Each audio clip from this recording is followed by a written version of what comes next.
Peru's Sacred Valley beyond Machu Picchu. As I huff up the last stretch of sloping farmland, nearly 12,000 feet above sea level, the craggy outline of the Pumarca's pre-Incan stonework finally appears amid a tangle of greenery. The air is so still I'm tempted to hold my breath. The only sounds poking through the silence are the trickle of a stream and the dull clang of a far-off cowbell. My partner and I have seen 3 people in the past 20 minutes, each of whom offered directions in Quechua to the taxi driver who brought us to the trailhead. Advertisement: inspire your next adventure. BR, get a year of unlimited travel inspiration for Del $2.50/Del $1 per month. BR, get digital access. The archaeological site we have come to see dates back to roughly 900 AD and is said to be one of the few places the Incas defeated the Spanish. A maze of still intact structures await visitors, ranging from towering fortress walls to ceremonial spaces, and there are sweeping views of the valley below. Yet, today, we are the only ones here. Beside the flung-open entrance gate reads a hand-painted sign. Please close the door so the alpacas don't get out. View of Ollantaytambo ruins in Sacred Valley of Peru. The Ollantaytambo archaeological site, which sits en route to Machu Picchu, is home to Inca terraces and a ceremonial center. YM German/Getty. This is our second day exploring the pre-Hispanic ruins clustered around the ancient yet bustling little village of Ollantaytambo. The town of some 10,000 people is a crucial gateway to Machu Picchu.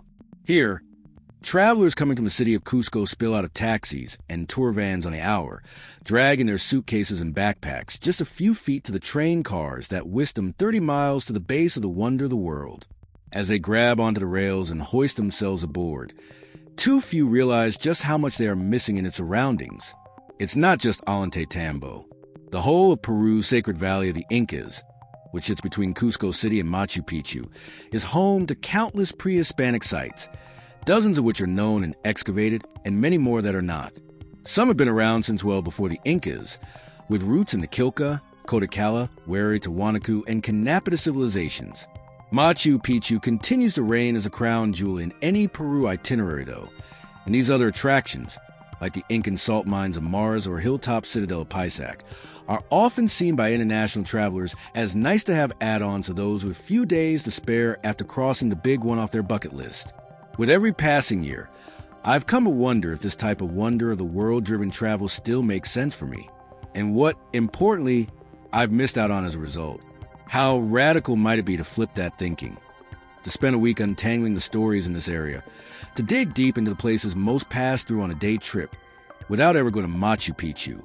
People hardly request this, says Marisol Mascara, the Peruvian founder of Aracari Travel, who coordinates trips through South America for her international clientele. Those who ask for a Machu Picchu-free itinerary are usually people who have already been, she says. Her colleague Cecile Fabre tells me that those who are so bold as to skip Machu Picchu on a first visit to the country usually only do so in exchange for banner ruins elsewhere in the country, like Colap in the north.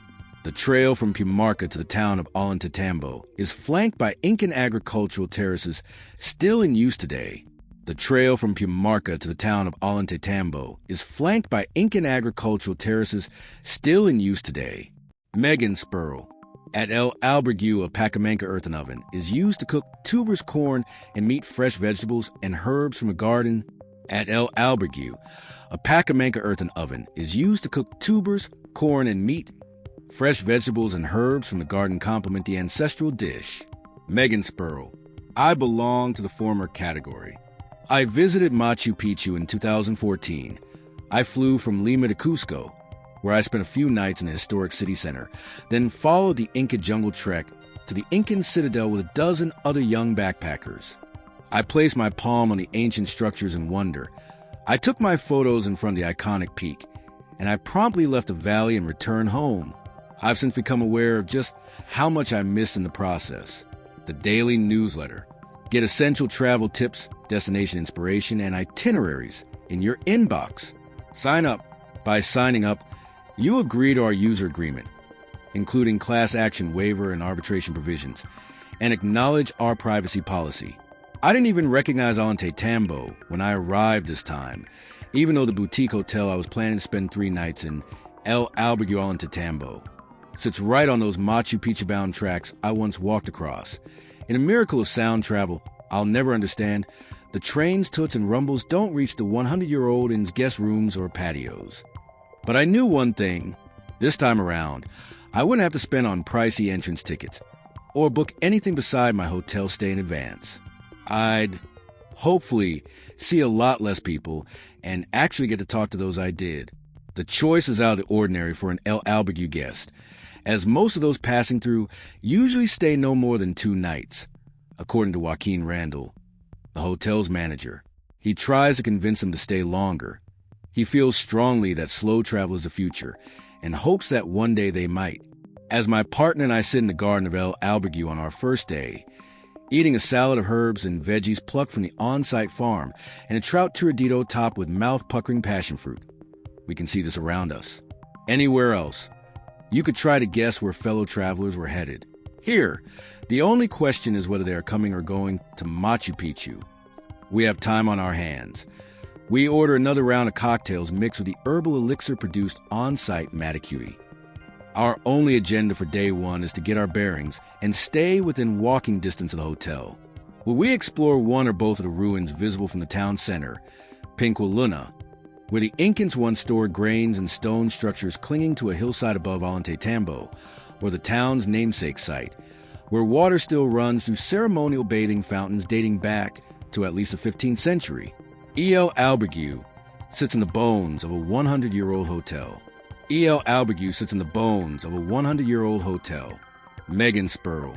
The wraparound patio has views of the surrounding valley.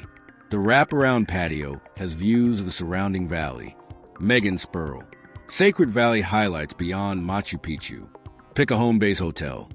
Then rent a car or hire a local taxi driver to explore new areas each day.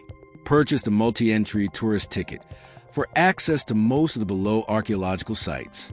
In Ollantaytambo, dedicate half a day to the namesake fortress and nearby Pinqua Luna, then drive 30 minutes or hike the Incan trail to Pumarca. Fuel up with a traditional Pacamanca meal at El Albergue's farm. We can also infuse your own digestivo or sister restaurant Chuncho on the town square. Pair a visit to Mars's ancient salt mines and the Moray agricultural terraces with al fresco pisco sours and horseback riding at scenic Mountain View, or an immersive half-day farm tour and 8-course tasting menu at Virgilio Martinez's renowned mill